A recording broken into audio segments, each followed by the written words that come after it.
What do you do when life on the surface does not mimic what is truly happening in the present? My name is Dr. Rowe, and this is Life Jack, the Resilience Podcast.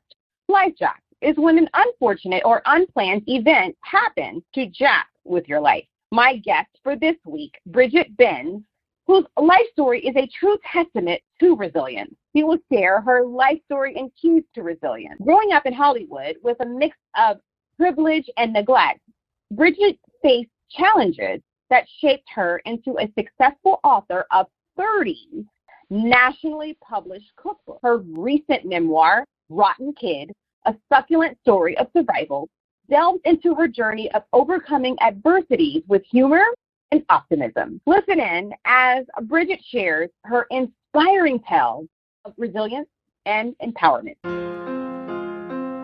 Sometimes life gives us lemons. Sometimes it gives us lemonade. Other times it gives us something entirely out of left field that makes us say, WTF. But no matter what obstacles come, there is most often a way out on the other side, and we are once again victorious. My name is Dr. Rowe, and you are listening to my podcast about resilience.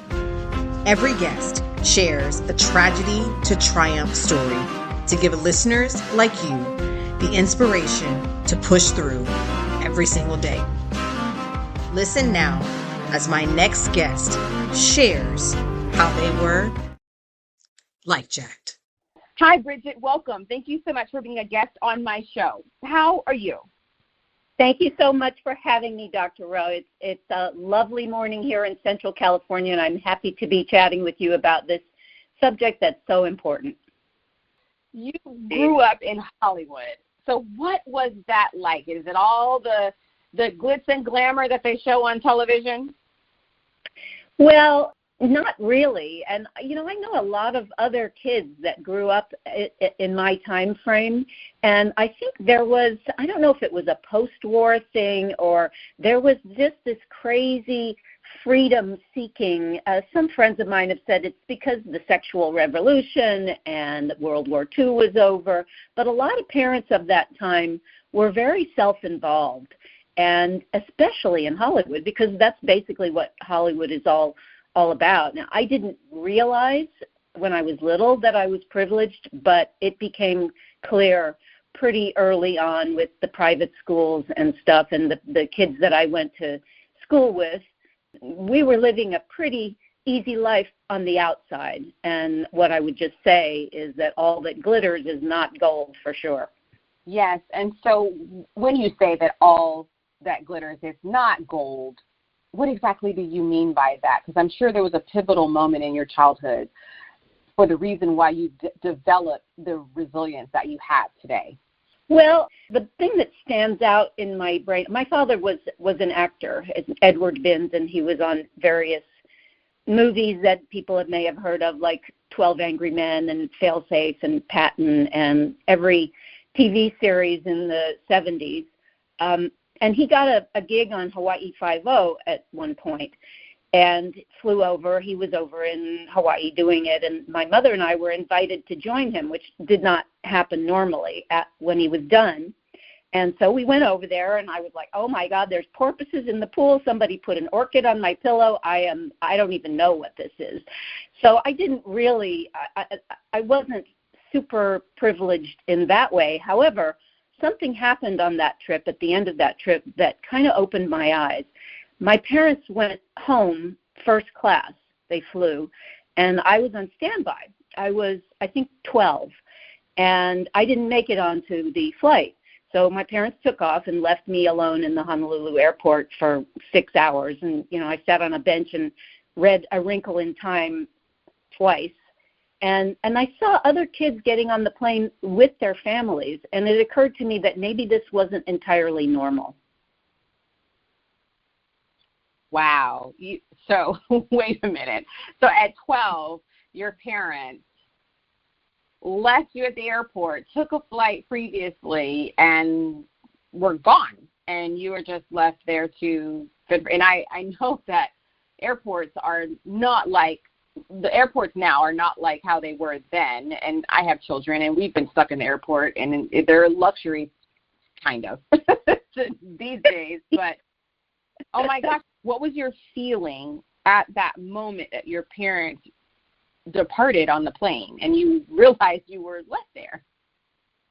Well, Dr. Rowe, I think when you're that age, you think that anything that your parents do is right, is correct, because they're your only role model, and you are pinned to them, basically.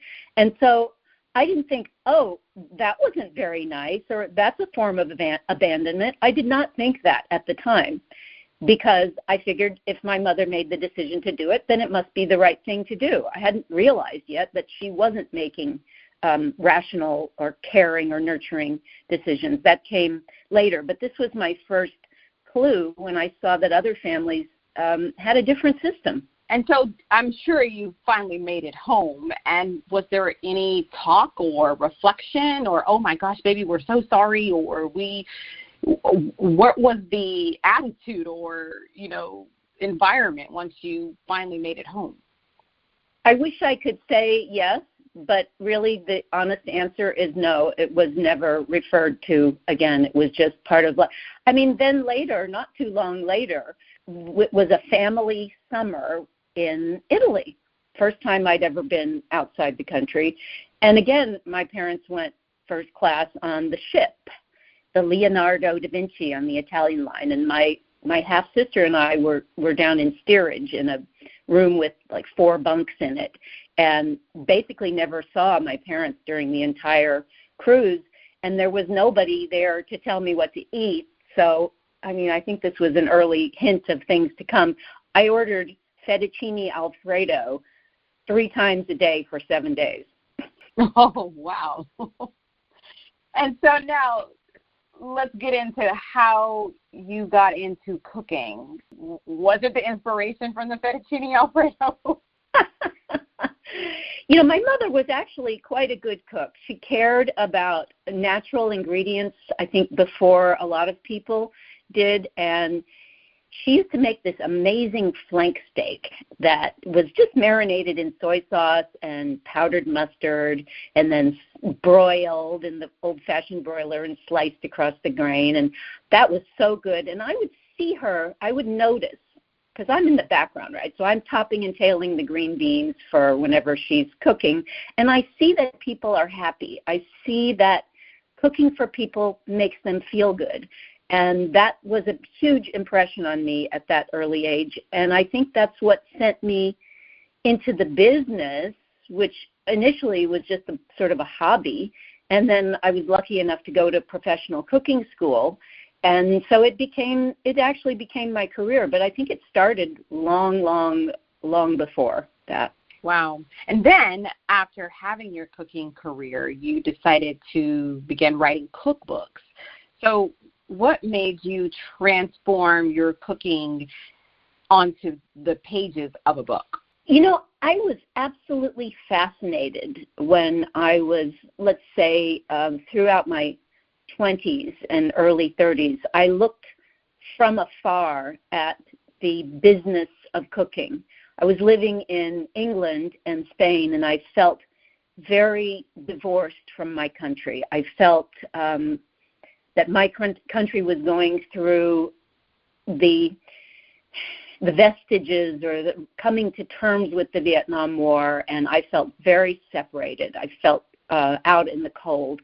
And I watched what was happening with American cuisine from afar. And there was a woman in Los Angeles who had a cookbook store called the Cook's Library, and she used to send me little summaries of the different cookbooks that had been published so that I could kind of keep in touch with my home state of California while I was living abroad. And I was like the kid, in the French Les Miserables, the little kid staring in the window at people eating and enjoying themselves and thinking I would never be a part of that. So it was kind of a celebrity fascination for me that I never had any idea that I would get involved. Wow. So now like you said, you were in England and you had the opportunity to attend cooking school there. So how do you feel that experience of attending cooking school in England and not necessarily in America, in the United States, how do you feel like that shaped you? Well, it certainly taught me that I didn't want to cook a whole lot of traditionally English food.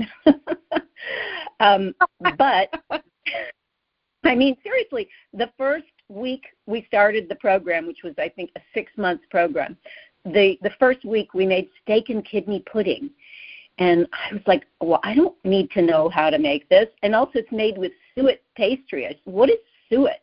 Oh, okay, so it's the fat that surrounds the kidneys, and you make that into pastry. I'm like, what have I done here? Where am I? But then yes, exactly. Oh, wow. The headmistress explained to me that we would be moving on to the classic French dishes, and I learned things. There's definitely 1 or 2 things that I learned in those 6 months that have gone on to serve me well, but mostly it was a very old-fashioned program.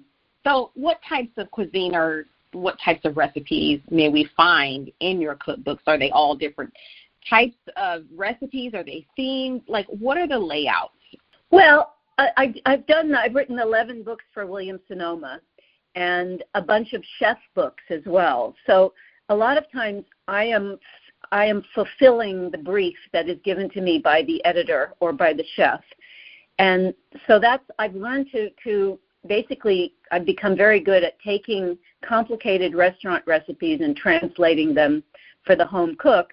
And also in the Williams-Sonoma projects, the editors have their fingers on the pulse of what the American public wants to eat. And so they generally start the recipe list, and then we work through it together. So it's like a homework assignment in some ways. But I've also done some individual Brigit books, and that's where I really get to shine, and I really, really enjoy it. And I would say rustic, honest, not too fiddly, very much Mediterranean focused. That's where I would like to be. What is your favorite cuisine to fix? You know, I studied Chinese I majored in Chinese studies as a college student, and I loved Chinese food, but it was so complicated to cook. There was so much chopping, and everything happened at the last minute. And so I ended up that wasn't my favorite. In the long run, I would say anything from the Mediterranean. I mean, I did live in Spain for 3 years, but really it's Italian and French. It's a mixture of all of those Mediterranean cuisines, the sun-soaked, the honest, the fish, the meat, the vegetables, the sauces like aioli. Oh, my goodness, I'm hungry already. Well, there back again to the fettuccine Alfredo. Oh, dear. Yes, I'm caught. There it is. Well, as we are laughing, you say that humor has played a role in your life, especially in the face of adversity. How so? Well, I don't really think there's any other choice, to be honest. I mean, if you can't, obviously there are certain situations that you're never going to be able to find humorous, and I would be remiss if I said that you could transform a trauma or a disaster into something humorous. But if it's adversity, the best way to combat that is to live well and to find the humor, especially self-deprecating humor. I think it's absolutely crucial that we learn how to laugh at our own mistakes and pick up the pieces and hopefully learn some kind of a lesson and then move on and look back on it with some kind of irony. No, I couldn't agree with you more. Now, of course, within that, you say it's great to celebrate wins and learn from losses. So how exactly does one do that? Well, you learn to pat yourself on the back when something goes well, when you are good at something. My husband is an actor, and he says that out of 999 people in the audience that think he's doing who doesn't like his performance. And I think that's a tendency that a lot of us have, especially when we put our work out there into the public. And my goal is to try to see if we can focus on the other 999 people instead of just living with that one person who doesn't appreciate what we do. And so pat yourself on the back. You did it, and then if you didn't do it well, have we learned? Do we learn what to do the next time, or do we keep making the same mistakes over and over again? And I think one way to figure that out, or to help ourselves, is to try to keep some kind of a journal so we can go back and remember, oh, I've been through something like this before. Maybe I should learn from the last time. Well, yes, I can tell you that there is a lot involved in learning within life, in the experiences that you have. Now, what made you decide to write your memoir, Rotten Kid? And I have to say that's quite a title to name a memoir. Is a play on words or anything like that? Well, Dr. Rowe, that's what my mother called me throughout my life. I'd say starting when I was about 12 or 13, she decided that I was a rotten kid with no space in between. That was my nickname. And she told her friends, she told me, that's how she referred to me. And in fact, when she was on her deathbed, one of the very last things she said, she was talking to her college boyfriend on the phone, and she said, Joe, my rotten kid turned out to be not so rotten after all. Oh, shit, she's standing right here, because I was holding the phone up. And it may have been some kind of a little joke in her mind. She loved to give people nicknames. But it's very hurtful to grow up with that kind of judgment, especially from someone that you think of, you look up to, because they're your parent, as I was saying before. They're your role model. And if they think you're a loser, hey, I must be a loser.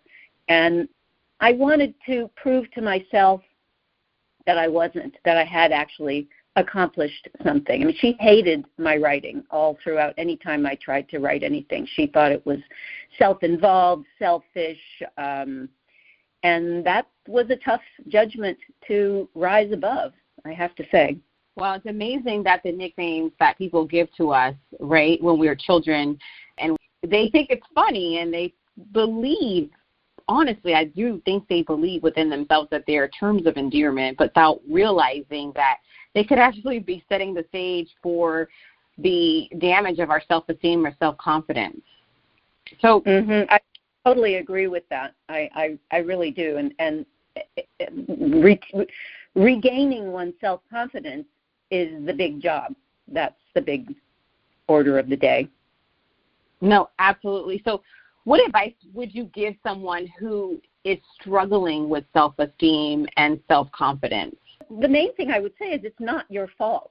It's not like you can blame everything on your parents, but you are the product of a family. And if you have been, children are born with a lot of self-confidence. In general, most kids are very self-confident.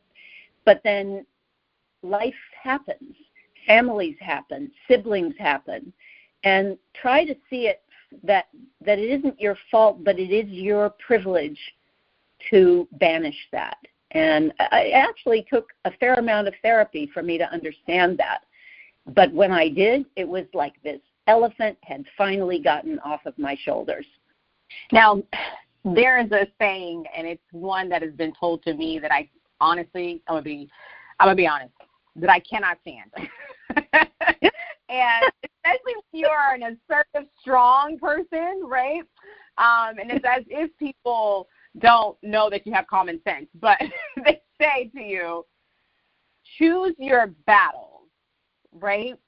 And let me say why that is so, this is a phrase that's annoying to me, because it's like once someone says it as I'm choosing my battle, right, and I'm talking about what I want to address with someone, and they say, pick your battles, choose your battles, and I'm thinking, how do you not know that this perhaps is the battle that I'm choosing? Is it because you don't want me to choose that battle or what? But, how exactly does one choose your battle but still maintain their sense of self? I honestly don't know what that even means. Your brain is going to lead you in the direction that it thinks is safe. Does that mean that you have the autonomy to choose your own battles? No. You wake up every morning and you know what has to be done, and you do it, hopefully. I'm not sure I really understand that whole concept about choosing your battles. I totally agree with you, and that's why I wonder if when people are saying that, are you saying that because the fact that I'm choosing to confront whatever this situation is makes the other person uncomfortable, But I'm with you. Your brain will not allow you to do things that are unsafe. I mean, that's what resilience is all about, right? Resilience is all about you can handle things because your brain has deemed it safe for you to handle it. So I love that. I love that we are in agreement on that one. In some ways, I think it's kind of a diss for someone to say that to you, because they're saying, I don't know if you agree, in essence, they're saying, this is not the battle you should be fighting. Like, you've chosen to fight this one, but there are other ones. So how can they even presume to tell you what's important to yourself? Absolutely, absolutely. So looking ahead, what do you see transpiring for you because of your resilience and optimism? Well, I'm going to tackle fiction next. And it's not something I've ever done before. And so I think that represents either naivete or the willingness to climb another mountain. I also am kind of enticed by the idea of moving to Italy. So that definitely is going to take some resilience, because I'm a little bit old to be moving across the ocean once again. But I see that it's a challenge, and I love to be challenged. Learn a new language, find something to keep your brain engaged. Climb that mountain that you don't think you can climb, because you'd be really surprised. Well, I love that, and I love your courage for thinking of doing something on both fronts, the moving to Italy and tackling fiction. But that just speaks to the immense amount of resilience that you have and that you have built throughout your life. Well, Brigit, thank you so much for your time. I really appreciate you. Can you do me a favor? Mm-hmm. Can you tell people how they can get a copy of your memoir, Rotten Kid, a succulent story of survival, or how they can get any of your wonderfully fabulous cookbooks? Well, my goodness, thank you so much for that lovely lead-in, Dr. Rowe. My website, my personal website is brigitbinns.com, BrigitBinns.com. But the book, Rotten Kid, is for sale anywhere that books are sold. And in fact, the audio book, which I narrated, that was hilarious and interesting, was released on June 18th. So it's available on Amazon and wherever you get your audiobooks. But the book is out there. It's anywhere books are sold, and I hope people will be inspired or find something that resonates with their life. That's my hope. Any last words of encouragement for the listeners? Well, I would say to believe in yourself and to think about starting a journal. I love it. Well, Brigit, I wish you and your family nothing but blessings and abundance. I wish you good luck if you decide to move to Italy officially. I'm sure it would be a great time, because I love when people make choices that allow them to, experience the freedom that life offers. Please take care. And to you as well, Dr. Rowe. Please take care.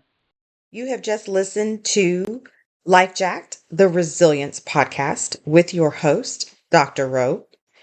Subscribe to this podcast on Apple Podcasts, Pandora, Spotify, and any other podcast streaming platform.